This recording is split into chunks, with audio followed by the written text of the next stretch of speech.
To my channel blaze on mantra. मैं हूं श्रुति मिश्रा और आज के इस वीडियो में मैं आपको कुछ बहुत रोचक जानकारी देने वाली हूं नए शुरू होने वाले कैलाश यात्रा के बारे में। तो न्यूज़ में आजकल बहुत चर्चा है, आप सब ने सुन रखा भी होगा कि कैलाश यात्रा जो है वो एक नए रूट से शुरू होने वाली है। तो कोविड के टाइम से जो कैलाश यात्रा है उसे गवर्नमेंट ने बंद कर रखा है। इस साल से ये यात्रा शुरू होने वाली है और हो सकता है सितंबर तक या इस साल के अंत तक ये यात्रा शुरू हो जाएगी।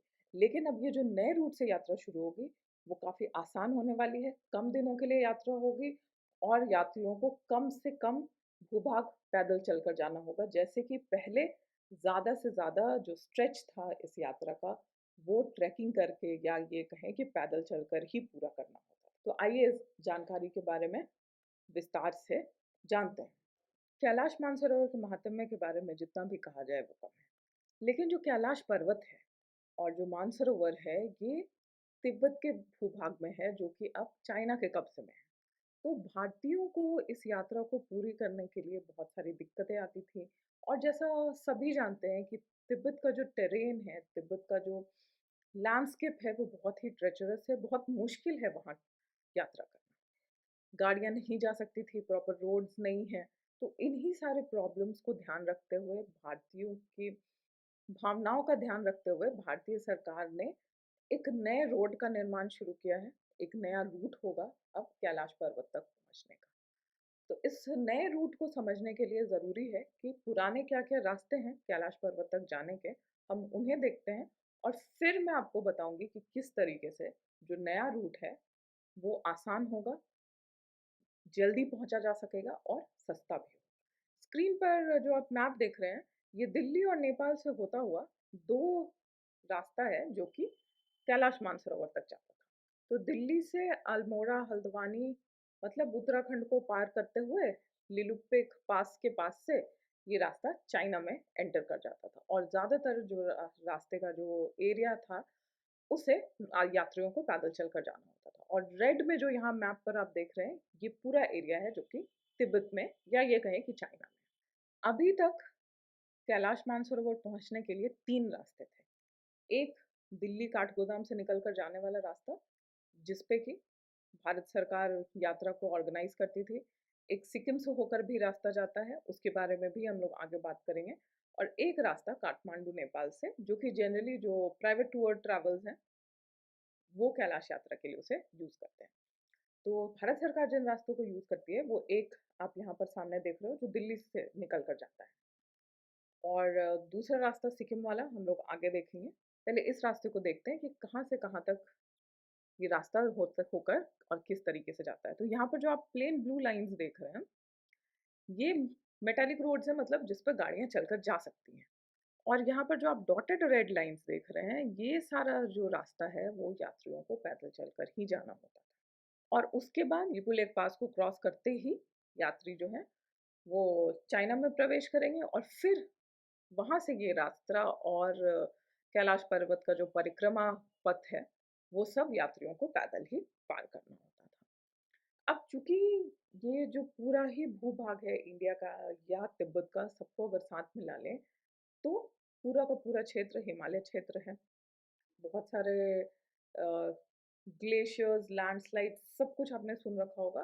तो रास्ता जो था वो काफ़ी डेंजरस था यात्रियों के लिए। तो इसी चीज़ को, इसी रास्ते को सुगम बनाने के और मोटराइज मतलब जिस पर गाड़ियाँ चलकर जा सकती हैं और यात्रियों को कम से कम पैदल चलना हो, वैसे रास्ते को बनाने की कोशिश भारत सरकार कर रही है। ये जो रास्ता है ये सिक्किम से होकर जाने वाला रास्ता है, ठीक है, गैंगटॉक से।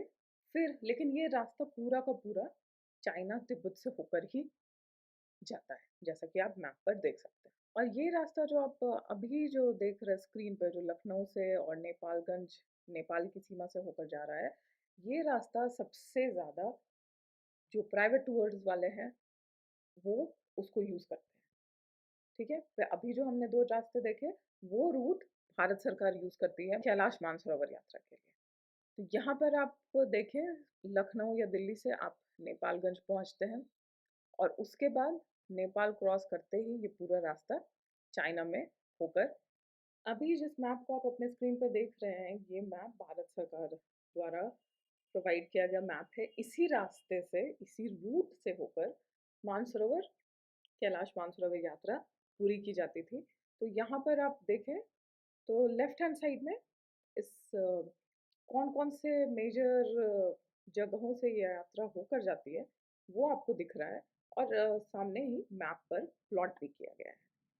तो जो ब्लू लाइंस है, प्रॉपर जो ब्लू लाइंस है, ये रोड्स हैं जिन पर गाड़ियां जा सकती हैं। उसके बाद आप देखें नारायण आश्रम तक पहुंचते ही, तो यहाँ पर अगर रोड रूट देखा जाए तो न्यू दिल्ली से अल्मोड़ा, अल्मोड़ा से चौकोरी, धारचूला और नारायण आश्रम।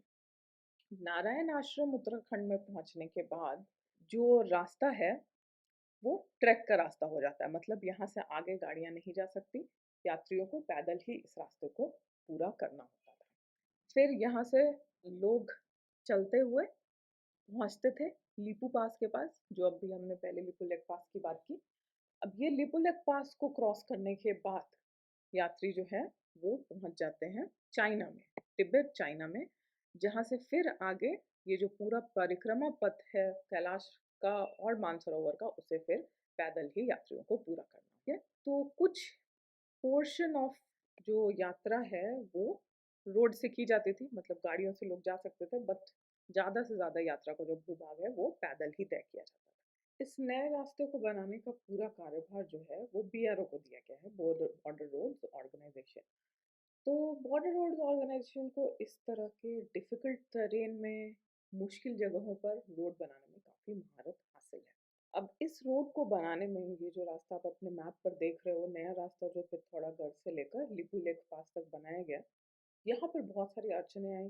कभी बादल फटे, लैंडस्लाइड्स हुए, भारी वर्षा हुई, जो पत्थर थे पहाड़ के वो काफ़ी हार्ड हैं, उनको काटना बहुत मुश्किल हो रहा था, बट फिर भी बीआरओ ने इस काम को कंप्लीट किया है।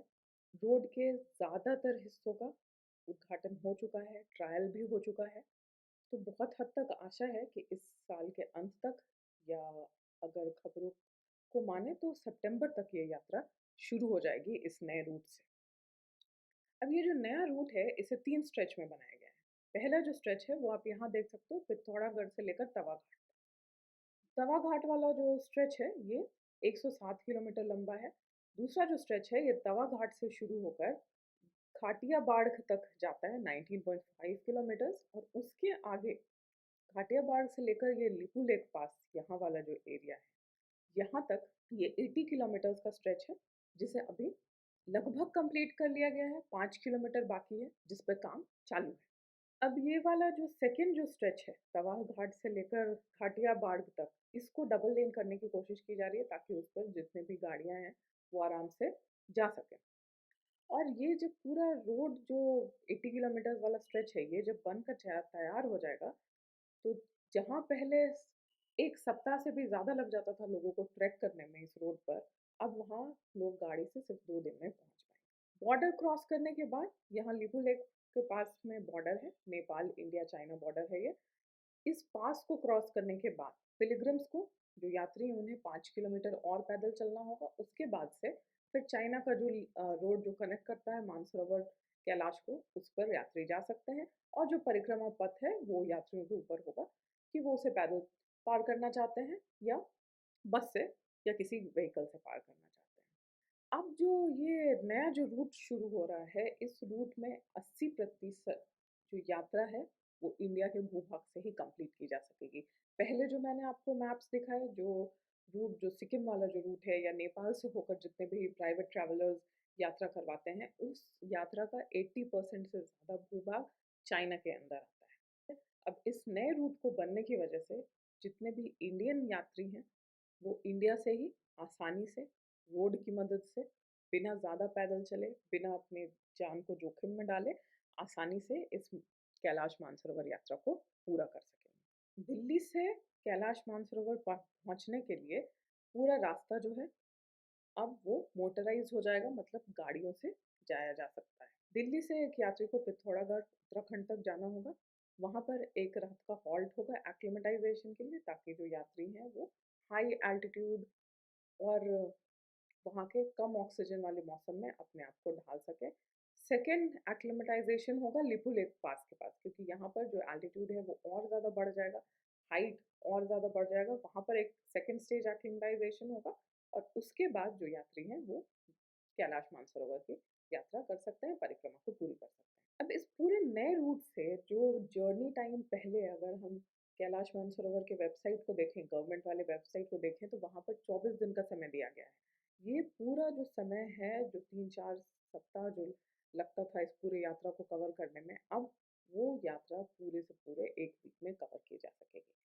इससे यात्रा का जो कॉस्ट है वो कम हो जाएगा, लोगों को कम दिनों के लिए रुकना होगा, कम दिनों पे के लिए खाने-पीने पे खर्च होगा और आसानी से लोग इस पूरी यात्रा को कवर कर सकेंगे। पहले अगर आप बहुत फिज़िकली फिट नहीं थे तो आप इतने हाइट पर इतना ट्रैकिंग करके चलकर नहीं जा सकते, लेकिन वो सारी दिक्कतें अब नहीं आएँगी इस यात्रा में।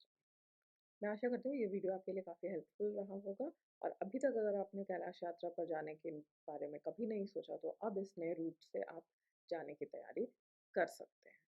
तो हमारे वीडियो को ज़रूर लाइक करें और चैनल को सब्सक्राइब करना ना भूलें, ताकि इस तरह की रोचक जानकारियाँ मैं आपके लिए और आगे भी लाती रहूँ। Thank you.